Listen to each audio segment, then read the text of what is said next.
there's such a natural reaction that when you're being sifted or that distortion is being like shook out, right? That debris that's falling off, falling out.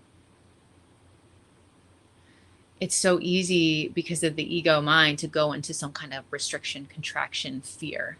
Because what happens is when we change is like to the ego, then things become uncertain. Then we have to really lean into trust instead of relying on old ways of being just to ensure like our predictability, AKA the comfort zone.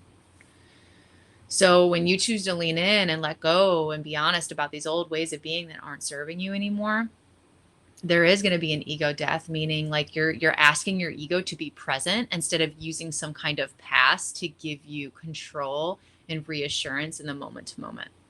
So instead of doing that, you start to learn how to be in presence in now moments and trust, again, trust. Okay, again. And it's just like practice.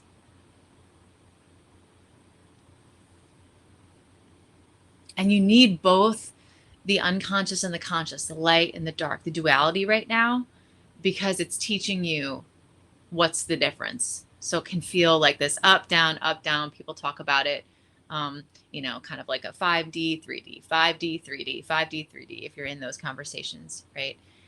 The Ascension community is talking a lot about that. But it's all basically talking about the same thing, just using different words. We need the duality right now to get clear on what the difference is between, one state of consciousness and presence and the other one, right? It's like you wouldn't know the light if you didn't have the dark,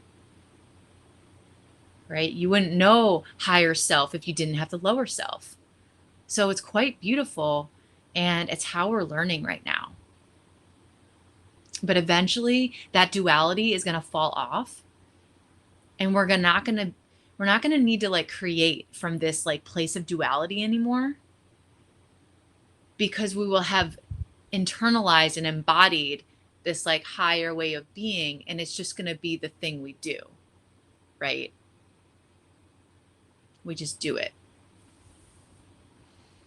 And then if you have enough people doing that on a big level collectively, the whole planet's frequency shifts.